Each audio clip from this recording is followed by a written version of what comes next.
India has undergone a magnificent transformation regarding its economy during the past 10 years. Just in some years, this country succeeded to overcome all economic challenges of that time and even now represents one of the largest economies globally.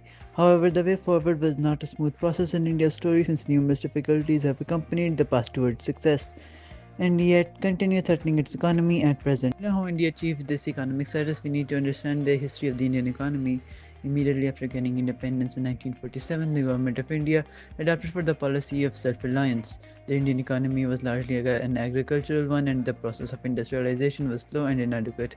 It was only by the 1980s that the Indian government started taking initiatives towards liberalization, and it was only in 1991 that they finally threw open their doors to the global market. The liberalization in 1991 was a critical turning point in India's economy, reducing trade barriers, privatizing state owned industries, and opening up to foreign investment. But it was not until the mid 2000s that India began to see the full impact of these changes. Growth was steady but not explosive. By 2019, however, India's policy took effect and the country's economy skyrocketed. A major contributor to India's growth was the Digital India initiative, which aimed to transform the country into a digitally empowered society. By 2019, India's unified payment interface had dramatically changed how Indians paid for goods and services. Digital infrastructure created a million new digital entrepreneurs as well as opened access to financial services for people without bank accounts. E-commerce platforms like Flipkart and Amazon expanded exponentially and brought millions of small businesses into the digital world. For rural businesses, digital platforms presented an opportunity for a way out of narrow local markets. India's pursuit of a digital economy has not only been about embracing technology, but also about inclusion. Despite such successes as that of Digital India, nobody is being equal beneficiaries in the outcome. The fact is that millions of people in rural areas are still unable to access smartphones or a reliable internet connection. Another important area for the growth of India has been its manufacturing sector. In 2014, India initiated the Make in India campaign to make India a global manufacturing hub. The nation pursued FDI through tax incentives, infrastructure development, and ease of doing business reforms to create millions of jobs in manufacturing. In 2019, the sector had grown significantly and was contributing to the economy a lot. At the same time, India's services sector, particularly information technology and software services, remained a cornerstone of its economy. India became a global leader in outsourcing, with companies like Infosys, Wipro, and TCS generating billions in revenue from global clients. The services sector contributed to more than half of India's GDP by 2019, solidifying its role in economic growth. The government of India also invested billions in infrastructure development, roads, ports, airports, railways, and smart cities, all of which drove domestic economic activity and attracted foreign investment. And then there was India's demographic dividend. India has one of the youngest populations in the world. This burgeoning workforce, educated and tech savvy, was a massive driver of growth. By 2020, India's workforce was expected to be the largest in the world, offering vast opportunities for innovation and entrepreneurship. But this growth was not problem free. One of the biggest problems India has today is unemployment. Although it has seen growth in both services and manufacturing sectors, but India has failed to develop enough quality jobs for such a growing labor force. Indian unemployment rates have reached its maximum in decades, especially during the period of the youthful population in 2019. Another critical change is inequality. The fruits of economic growth have not been evenly spread. Cities such as Bengaluru, Mumbai, and Delhi have flourished with economic activity, but however, in northern and eastern India, rural belts are still plagued by poverty, weak healthcare, and losing infrastructure. Inflation has also been a persistent problem. Although inflation rates were relatively low in the early 2010s, by 2019, rising food prices and the cost of living were starting to pinch India's working class population. With a large proportion of India's workforce employed in low wage jobs, inflation threatens to undermine the country's purchasing power and consumer confidence. India, before the boom, had an enormous crisis to overcome policy paralysis.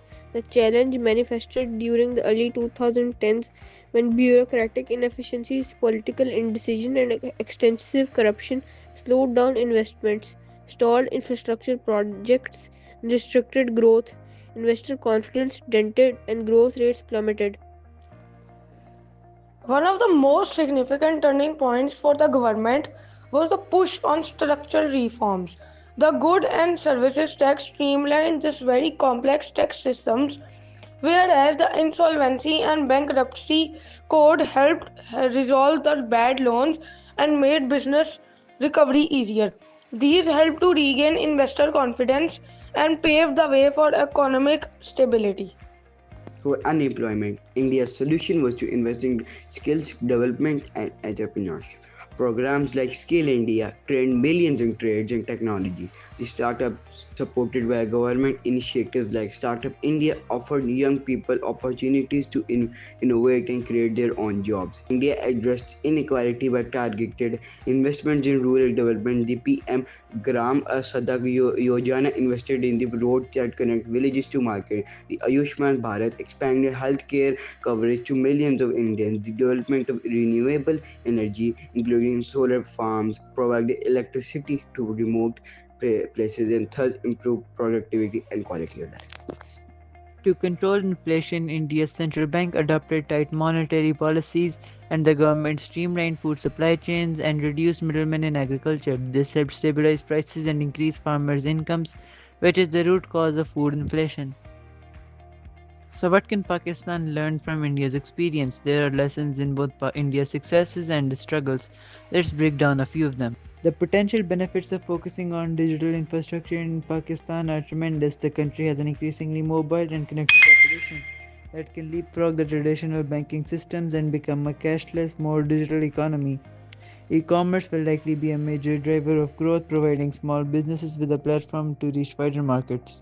Pakistan also needs a manufacturing focus. A focused campaign like India's Make in India campaign could aid Pakistan in building a more competitive manufacturing sector.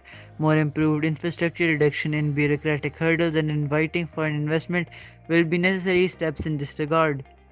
However, Pakistan must avoid the pitfalls India faced, especially inequality and unemployment. Policymakers need to ensure that growth is inclusive, focus on rural development, job creation, and reducing wealth gaps. India's movement from stagnation to growth offers lesson for Pakistan. Indeed, the problems India faced do not have easy solutions, but that remind us that we need to grow and maintain sustainability. Digital transformation, infrastructure, manufacturing, and education are the routes through which Pakistan can start creating its own prosperity.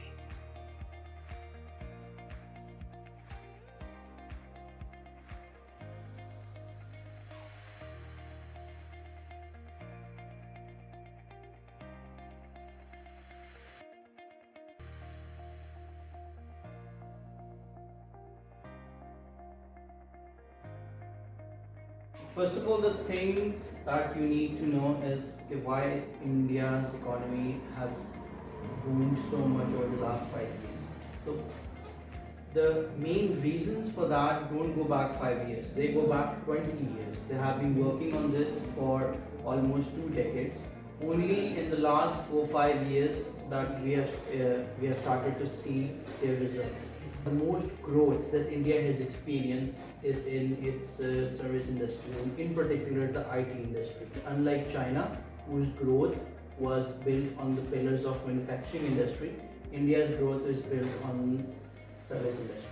India's domestic consumption of their domestically made products is huge. Almost 70% of their products or the 70% of the consumption that takes place in India is consumed by their local customer, which means that they are producing products of such quality that their local consumer doesn't have to turn to imports. One more reason is they have created an environment that is very conducive or very encouraging for the young entrepreneur. They are working really hard on making sure that even the smallest vendor is part of their technological boom. Uh, right now, I would say that India's population expansion is one thing that is contributing towards its unemployment issues. But if you look at it from another perspective, you can see that instead of many of India's youth leaving India for better opportunities worldwide, now they have started to create opportunities for them at a local level. Now, this is something which is uh, which the current government has started working on. It will take time to show results, but I think that in this particular regard also they are on the right path. Same theme we can apply in Pakistan, that you have to create an environment which is attractive for the young people. They don't want to leave if you're talking about the STEM fields. So in STEM fields, there's a lot of brain drain from Pakistan. Why? Because the people, they feel that the environment is not very encouraging for them. They don't feel appreciated. So first thing is that you have to make sure that the young generation, that the young employees, that the young workforce feels appreciated in your country and properly compensated for their work.